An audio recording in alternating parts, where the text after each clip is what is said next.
Correlate అవుతారు.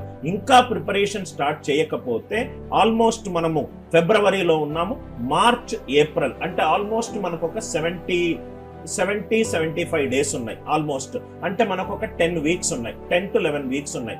ఈ 10 to 11 weeks లో రోజు మ్యాథ్స్ గనక పూరుంటే 3 గంటలు, మ్యాథ్స్ గనక ఫేవరెట్ సబ్జెక్ట్ అవుతే 2 గంటలు, రీజనింగ్ గనక పూరున్న సబ్జెక్ట్ కి 3 గంటలు, స్ట్రెంగ్త్ ఉన్న సబ్జెక్ట్ కి 2 గంటలు.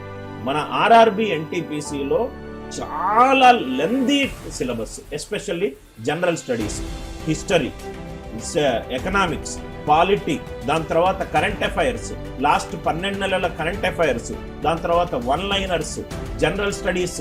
ఈ జనరల్ స్టడీస్ లో మనకు హిస్టరీ వస్తాయి, ఎకనామిక్స్ వస్తాయి, పాలిటీ వస్తుంది, జాగ్రఫీ వస్తుంది. సో ఇవన్నీ కొంచెము ఆ టాపిక్ లో, ఎస్పెషల్ గా జనరల్ సైన్స్ అని ఇంకోటి మర్చిపోయారు, ఫిజిక్స్, కెమిస్ట్రీ, బయాలజీ.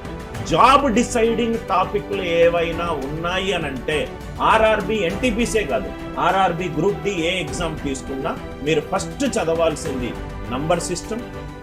నంబర్ సిస్టంలో స్క్వేర్ రూట్స్, క్యూబ్ రూట్స్, దాని తర్వాత భాజనీయతా సూత్రాలు, కాసాగు గాసాబాకు సంబంధించిన లెక్కలు, యూనిట్ అంకెకు సంబంధించిన లెక్కలు, ప్రధాన సంఖ్య అండ్ రైట్ దానికి కారణాంకాలు సంబంధించిన ప్రాబ్లమ్స్. ఇవి చాలా హై డిసైడింగ్ టాపిక్స్. ఇది మీకు అర్థమైంది అనుకోండి.